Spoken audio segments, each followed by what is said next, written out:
Bonjour à tous les amis, bonjour à toute la famille. On est le samedi 20 mai, il est 10h30. Bienvenue pour une nouvelle petite vidéo sur la chaîne 100% Récup Nature et Autosuffisance. Nouvelle petite vidéo aujourd'hui pour vous montrer un peu l'évolution de tout ce qui se passe ici. Et pour finir un peu la précédente vidéo où j'avais été interrompu par le manque de mémoire sur mon téléphone. Donc j'ai fait un peu de place pour pouvoir continuer cette vidéo. Et donc on est arrivé donc au niveau des sauges la dernière fois et une nouvelle fois on va faire un petit peu le constat de où ça en est aujourd'hui pour voir un petit peu la beauté de tout ce qui se met en place. Donc une fois de plus, j'ai toujours beaucoup de choses à vous montrer, comme d'habitude. Beaucoup de rosiers sont en fleurs actuellement, beaucoup de fleurs aussi sont en plein développement. Donc on a les artichauts, comme vous pouvez voir, qui se portent de mieux en mieux. Le second ici, qui est énorme et qui est davantage à l'ombre comparé au premier. Les framboisiers qui sont devenus magnifiques, vraiment superbes. Avec la quantité de pluie qu'on a eue, ils deviennent vraiment magnifiques. Le changement de cet arbre à bourdon est bientôt en fleurs maintenant. Et comme vous pouvez le voir, il est devenu très très joli. Donc il rajoute beaucoup de cachet, je trouve, sur cette partie-là. Il manquait quelque chose avec ce chêne derrière qui est absolument superbe. Bonne évolution sur le chêne, hein, comme vous pouvez voir. Le figuier, c'est pareil, très bonne évolution.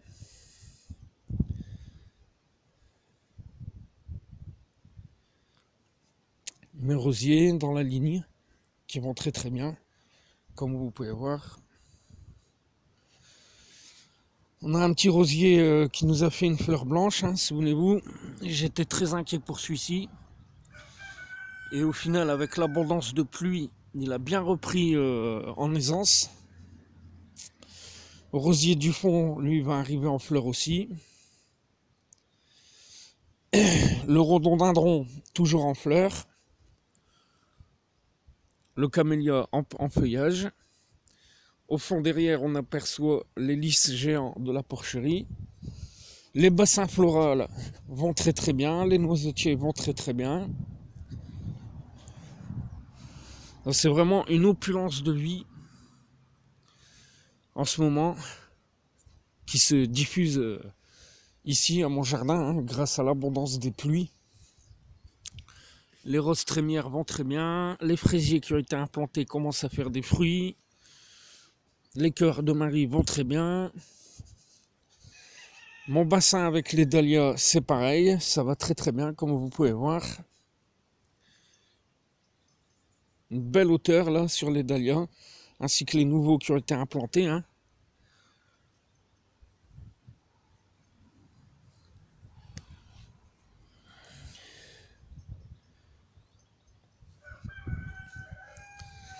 Donc l'églantier va bientôt ouvrir toutes ses fleurs. Ici c'est pareil, le bassin avec les sauges rosiers et les semis que j'ai fait, ça va plutôt bien.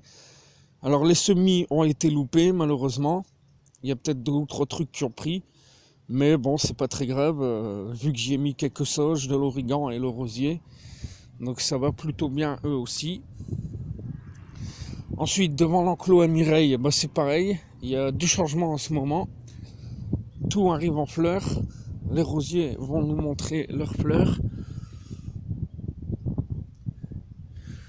Donc vous voyez, hein, ces rosiers commencent à être plutôt jolis. Le céanote c'est pareil, on arrive en floraison. Le céanote est magnifique lui aussi, hein. D'ici une année on aura vraiment un gros buisson rempli de bleu. Ensuite on a un rosier jaune, là aussi, qui est en train de nous dévoiler toutes ses couleurs. Plutôt joli.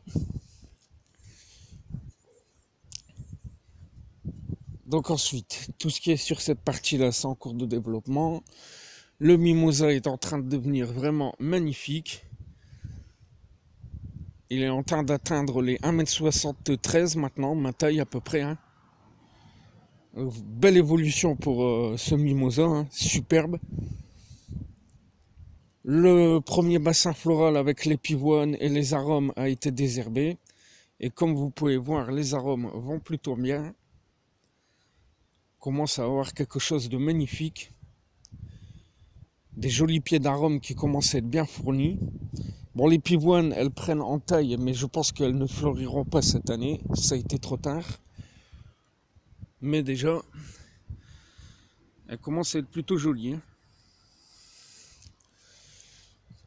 Donc ensuite, on va passer ici, où là aussi, j'ai fait quelques changements.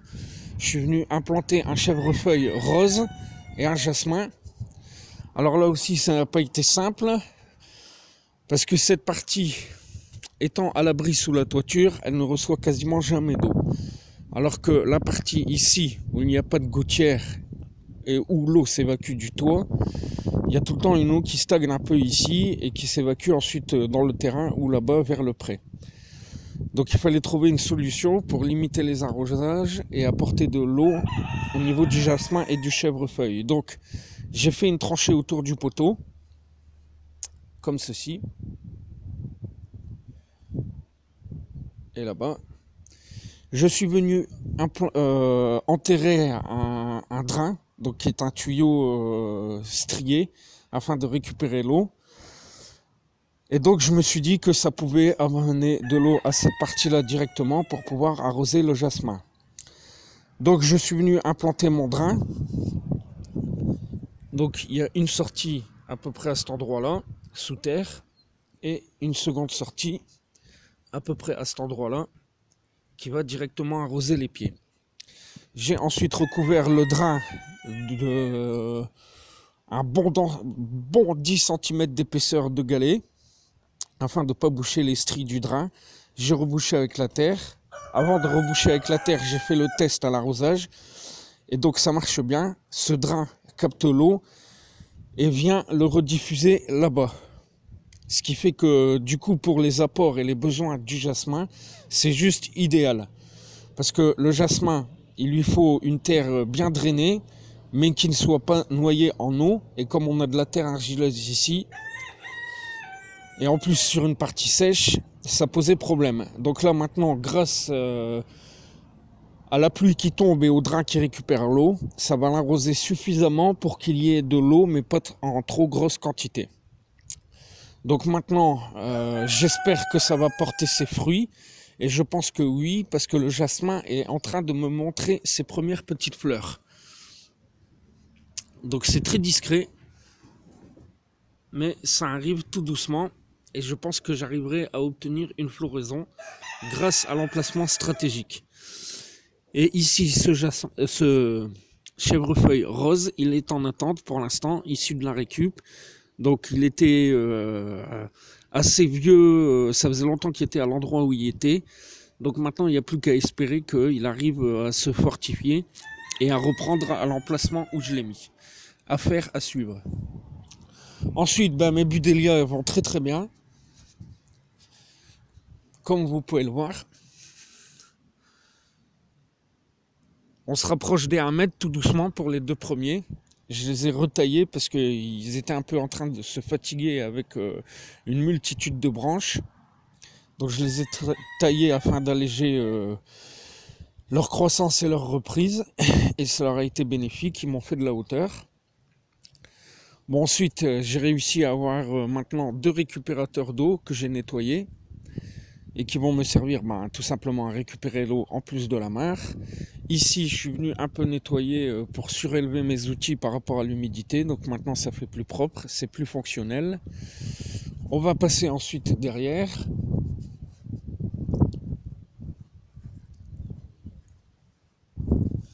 Donc là aussi, comme vous pouvez voir, c'est assez joli. Maintenant, l'herbe commence à bien reprendre le dessus sur les derniers travaux qui ont été effectués cet hiver. Hein. Ça commence vraiment à ressembler à quelque chose d'élégant. Je suis fier de ça. La terre s'est bien tassée avec toutes les pluies abondantes qu'il y a eu. Et on a vraiment maintenant la terre la terre, l'herbe qui reprend le dessus. Et effectivement, quand je tombe ici, c'est beaucoup plus facile et plus agréable. Donc après tous les petits buissons ici, ben, c'est pareil, hein, ça suit son cours, ça va plutôt assez bien. Il y en a qui vont arriver en fleurs. Voilà. Et donc pour la petite histoire, je me suis aperçu en fait que ces arbres naturels qui reprennent le dessus, c'est des haies. Alors ici dans le coin, il y a, pour lutter un peu contre l'assèchement des terres et pour favoriser la repopulation des oiseaux, des insectes et ce genre de choses, on a ici, autour du lac de Puy-d'Arieux, un endroit qui s'appelle la Maison de la Nature et qui milite pour replanter des haies avec un schéma et un circuit bien précis dans certains buissons qui sont favorables à ça. Et je me suis aperçu en fait que le pré où on loue la maison, c'était déjà ce procédé de haie qui était mis en place, mais que les gens, à force de ne pas entretenir, a disparu. Mais qui, grâce à moi, est en train de reprendre le dessus. Et donc, on a un mélange en fait de fusains d'Europe.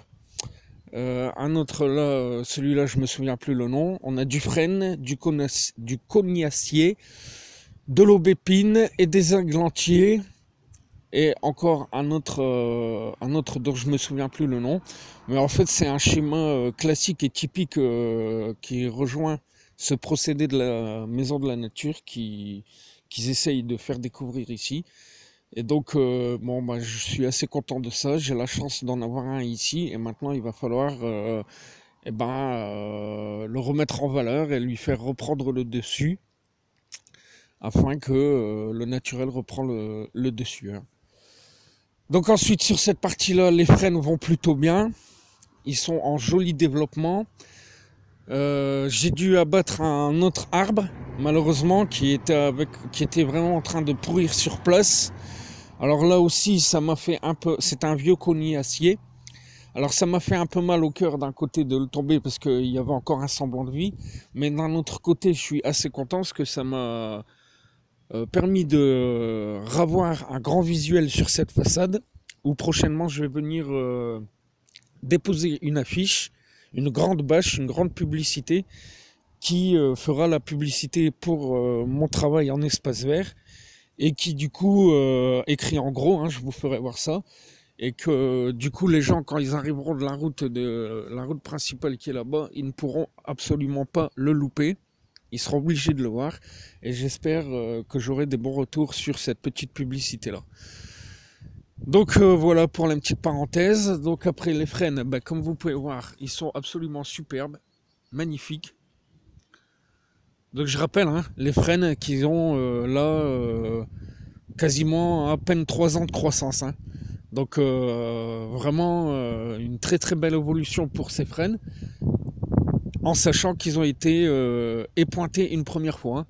Donc on coupe la tête pour leur éviter d'avoir une croissance trop gigantesque. Mais comme vous pouvez voir, ils atteignent maintenant déjà les plus de 2 mètres, hein, malgré les pointages. Donc bon, opération réussie.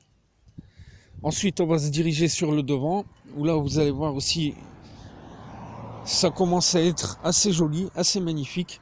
Beaucoup de choses prennent enfin le dessus. Fusain, rosier, arbre à bourdon, lilas, lys, glaïeul, iris, tout ça va très très bien. Ça se met bien en place enfin. Donc on commence à avoir un joli visuel maintenant sur cette partie. Hein. Avec des rosiers qui sont magnifiques cette année, avec l'abondance de pluie. Regardez-moi ces roses. Absolument superbes. Je suis vraiment très très content. Ici c'est pareil.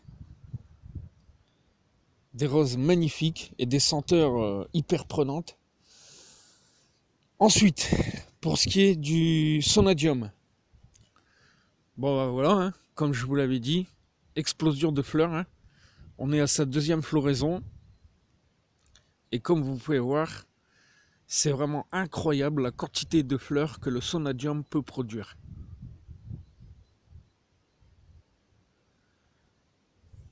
Ensuite, mon rosier grimpant, ça y est, les premières fleurs sont arrivées. On n'est pas encore à l'apogée de sa floraison, mais déjà, on a des petites fleurs. En sachant que toutes les branches qui sont sur les structures en sont remplies. Donc mes amis, quand le rosier va exploser et être à l'apogée de sa floraison, ça va être vraiment magnifique. Entre le mélange de fleurs roses et le Sonadium fleurs blanches à côté, ça va être absolument superbe. Je ne manquerai pas de vous faire une petite photo ou des vidéos. Les sauges vont très très bien, hein. C'est la plus rustique, la sauge arbustive, la plus résistante, celle qui se met en place le plus facilement. La sauge ananas, pas encore en fleurs, mais a pris une belle aisance. Les sauges officinales, elles vont très bien. Elles ne sont pas encore en fleurs, mais elles se portent très très bien. La dernière plantée ici, elle a bien repris le dessus, elle est bien verte. Donc je pense que ça y est, elle est intégrée. Elle m'a fait des petites pousses là. Donc je pense que ça va aller. Donc ensuite, les vignes, elles, c'est pareil, elles vont plutôt bien. Mon chèvrefeuille jaune, après, comme je dis souvent, 3 ans d'attente, mais il est vraiment en train d'exploser. Récupéré en forêt, hein. Donc c'est la première fois que je l'ai aussi joli. Donc là, je pense que ça y est, c'est sauvé. Il a vraiment bien intégré sa place et il va venir se mélanger au rosier grimpant. Et si tout va bien, maintenant qu'il est démarré, il devrait grandir de plus en plus. Et donc on aura sur cette première partie des couleurs jaune-orangé pour le chèvrefeuille. Ouais, je viens de voir. Non, je croyais que c'était des bourgeons de fleurs, mais pas encore. Donc on aura une partie de fleurs jaune-orangé, le rosier avec ses fleurs roses, et pour finir sur le Sonadium avec ses fleurs blanches. Et en sous-bassement, les sauges avec leurs différentes variantes de couleurs. Donc ce sera vraiment magnifique cette façade. J'ai hâte qu'elle soit aboutie. Mais déjà, c'est vraiment un visuel qui sort du commun comparé à ce que c'était il y a 3 ans. Ensuite, le lilas des Indes va très très bien. Une fois de plus, j'ai fait les bons choix en le laissant repartir du pied. Il va encore m'offrir cette année une floraison superbe. Je suis très très content de ça. L'albizia derrière, j'ai dû le couper, il était mort, mais il est reparti au pied, comme vous pouvez voir. Donc là aussi, je pense que j'ai fait le bon choix. Bon, le reste n'est pas encore en fleurs, mais tout va très bien. Donc là aussi, hein, une plante qu'on trouve en bord de mer. Et ça fait la 2e année qu'elle m'offre une floraison et une pousse hors du commun, quoi. Donc là aussi, elle est remplie de fleurs. Ça va être magnifique. Il y a des bourgeons absolument partout. Donc comme je vous le dis à chaque fois, hein, au fil des saisons et des mois, on a tout le temps des floraisons différentes sur le devant de cette façade et il fallait les mettre en avant. Donc ensuite, voilà, magie, l'arbre robe de mariée, comme je vous l'ai expliqué. On a enfin un visuel hors norme et on n'est qu'au début de sa floraison. Souvenez-vous, hein, j'avais mis des photos dans mon Facebook. Ces espèces de petites fleurs roses blanchâtres sont superbes, avec toute la multitude de pollinisateurs qui va dessus. Ah, regardez.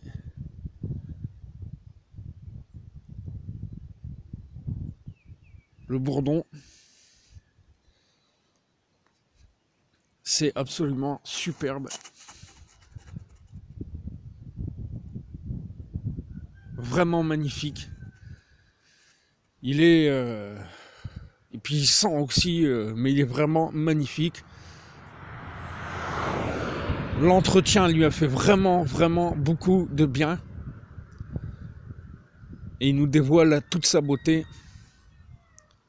C'est vraiment divin, superbe. Donc ensuite, devant les arbres à bourdon, ben, c'est pareil, ça va très très bien. Tout est très joli, bien feuillu, des couleurs magnifiques, hein. Là aussi, petit buisson issu de la récup qui est en train de fleurir. Ça fait une multitude de petites fleurs rose fuchsia qui tirent sur le bordeaux. Donc on n'est que le début de sa floraison. Mais là aussi, depuis le temps qu'il a été implanté, ça lui a fait beaucoup de bien. Il a pris une belle aisance. Bah, les rosiers, c'est pareil, hein. Ils sont encore timides, mais ils vont beaucoup mieux depuis que je m'en occupe. Ils vont tous fleurir cette année, enfin. Et je pense que ça va être très très joli. Vous voyez, encore un rosier jaune là. Au fond, un rosier blanc. Là, regardez ici, c'est pareil. Ils vont tous être en fleurs, ça va être très très beau. Là aussi, des fleurs rose pâle, magnifiques. Les albizia vont bien. Ici, un autre rosier qui arrive en fleurs. Un autre ici, timide, mais là quand même. Ah, voilà quoi. On commence à avoir vraiment maintenant, depuis le temps que j'ai retiré les rosiers, un devant bien aéré. Où au premier coup d'œil, on voit que c'est clair, c'est net quoi.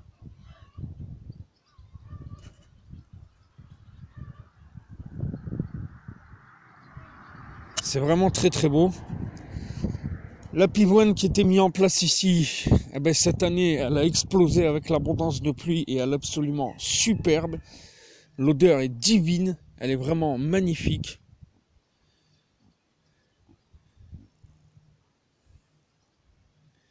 Elle est impressionnante cette pivoine.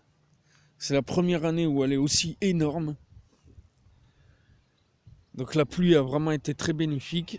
Mes iris qui n'étaient pas là sur les années précédentes, cette année est bien fournie en fleurs, très jolie. Donc entre la pivoine rose pâle blanche et cet iris violet, on a une espèce de transition à côté, c'est absolument superbe. Et il y a des odeurs, des effluves ici, ça sent super bon. Et après, bon, bah, le reste, hein, verveine, menthe chocolat, menthe poivrée, iris, un autre rosier fuchsia, tout ça c'est vraiment très magnifique. Partout où on se balade, on a des petites couleurs un peu partout, c'est absolument superbe. Là, ça y est, c'est pareil. Mes oreilles de lapin fleurs violet sont au début de la floraison. Et on a déjà les pollinisateurs qui s'y promènent, comme vous pouvez voir. Donc ça, moi, ça me fait plaisir. L'herbacurie en cours de développement hein, pour les fleurs. Et déjà, on a des effluves au-dessus. C'est impressionnant l'odeur de l'herbacurie. Ça prend vraiment une senteur énorme. Les canins toujours en développement. Ma lavande papillon, bah c'est pareil. Elle me refait des jolies fleurs.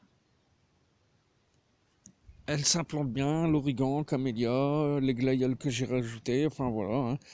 Tout ça va très très bien. Et le rosier rose, souvenez-vous, je vous ai expliqué qu'il allait bientôt arriver en fleurs. Donc là, ça y est, il a une multitude de fleurs partout. On a des petites fleurs qui s'ouvrent par-ci par-là.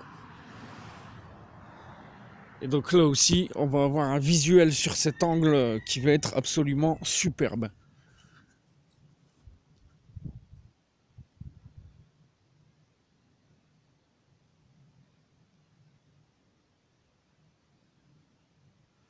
Donc voilà les amis, et ensuite eh ben, on va se diriger vers le pré. Où là, je suis venu, j'ai trouvé un marronnier, que grâce à la récup, que j'ai pu venir implanter sur mon pré, afin de regagner de l'ombre, et des acacias, et les osiers, que j'avais eu par mon ami Stéphane, Jardin de la Symbiose. Donc là aussi, c'est en cours de développement, en attente. Et le pré qui est absolument superbe. J'ai eu de la coulmelle aussi sur le pré, avec les chaleurs fortes et les pluies abondantes. Il y a quelques coulomelles qui sont sorties. Donc je vais essayer de retrouver mon marronnier. Ah voilà, ils sont là-bas. Parce que l'herbe grimpe et c'est pas facile des fois de les retrouver. Donc voilà, le marronnier qui j'espère va réussir à s'adapter ici hein, et à pousser. Donc là aussi, hein, quand il sera en floraison et un peu grand, les pollinisateurs adorent ça, vraiment. Et j'espère qu'il va réussir à passer l'été hein, ici, à s'adapter. Les acacias sont en attente, hein, ils souffrent un peu, hein, je les ai récupérés tardivement. Donc j'espère que ça va aller, qu'ils vont savoir s'adapter. Affaire à suivre, on verra bien.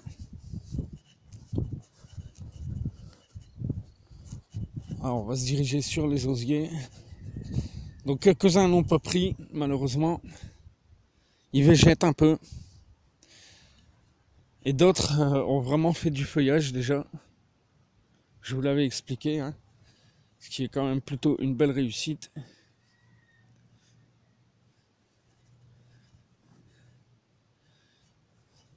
Le chêne américain.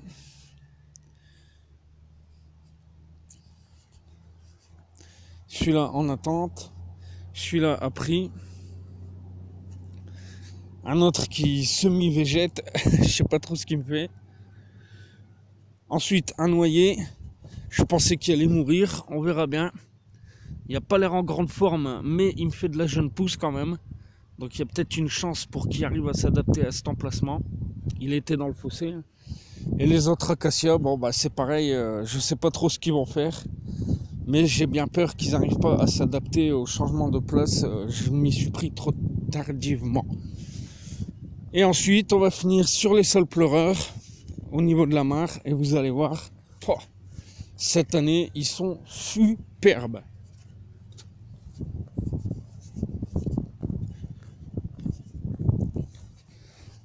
La mare, hein, qui normalement doit subir une intervention vers le début juin, je l'espère.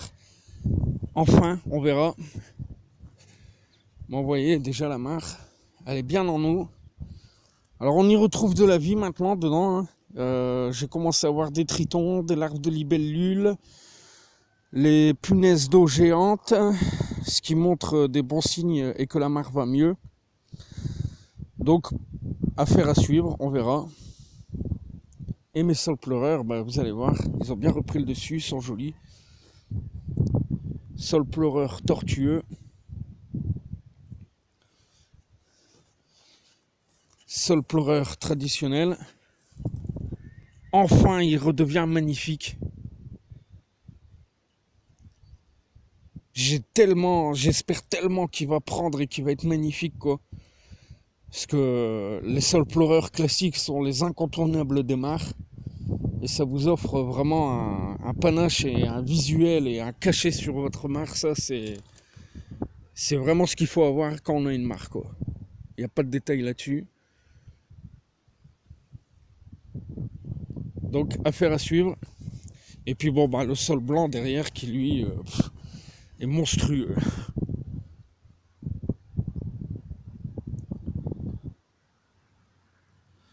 Et nos petites abeilles aussi, pour finir, qui vont tout le temps bien. Mais non. Putain, je crois que j'ai un autre sol tortueux qui a repris le dessus au milieu de la mare. Alors je sais pas comment, je vais aller voir ça. Mais c'est tout le temps plein de surprises. Et si oui, on a un sol tortueux qui a repris le dessus au niveau de la mare. Mais non. Alors ça, c'est the surprise.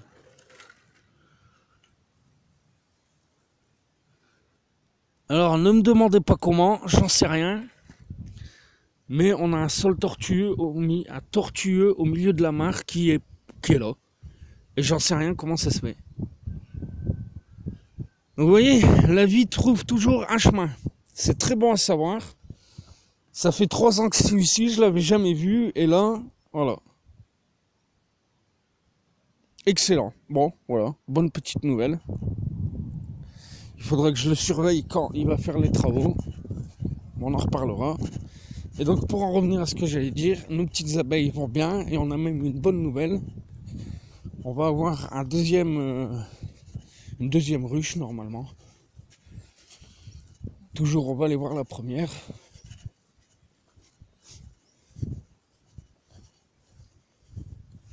Bon voilà, hein, ça travaille, il y a du monde.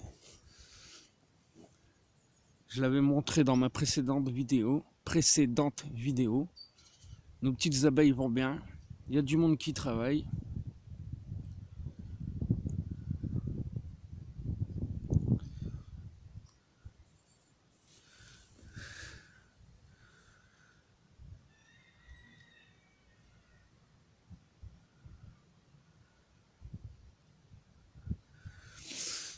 Et donc, ce que je voulais vous expliquer, c'est que on a donc la petite ruchette qu'on avait ici. On a été la placer au pied de la cheminée sur notre toit où il y a les sa mère. Et après quelques observations, j'ai pu constater que en fait la petite ruchette avait été déjà investie par des nouveaux habitants, ce qui est un bon présage et ce qui laisse suggérer qu'on a des chances pour obtenir une deuxième ruche. Hein. Donc cet essaim dans la cheminée toujours en activité. Hein. Et avec cette ruchette, je l'espère, qui nous apportera un deuxième essaim d'abeilles, quoi. Alors là, on le voit peut-être pas, mais il y a bien du monde en haut de la cheminée et au bas de la ruchette, quoi. Donc c'est très prometteur, quoi.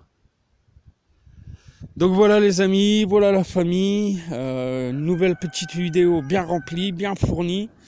J'espère que ça vous aura fait plaisir comme d'habitude, que vous serez toujours un peu plus nombreux à suivre mes vidéos. Et puis comme toujours, n'oubliez pas les petits pouces sur mes vidéos, s'il vous plaît, c'est vraiment hyper important pour le soutien de la chaîne. J'en vois tellement rarement sur mes vidéos que je ne sais pas si en fait ça vous plaît ou si ça vous plaît pas tout simplement. Hein. C'est limite un peu décevant, mais bon, voilà, c'est comme ça, c'est partie du jeu. Voilà, bon encore une fois l'hortensia qui va arriver au début de sa floraison, qui est superbe cette année. Là aussi, j'avais expliqué les façons de le tailler afin d'avoir des hortensias en bonne santé. Référez-vous à mes précédentes vidéos. L'hortensia qui commence à être démesurée maintenant, qui est magnifique. Pareil, hein, le rosier grimpant rose à côté, bon là c'est pareil. Il va nous offrir ses premières petites fleurs roses aussi. Il a bien intégré la structure, je vous l'ai expliqué. Et le rosier jaune sans épines à côté qui prend une aisance maintenant et une ampleur magnifique. Hein. Voilà les amis, voilà la famille, gros bisous à tous et à très vite comme toujours pour d'autres infos et vidéos. Ciao, bye bye.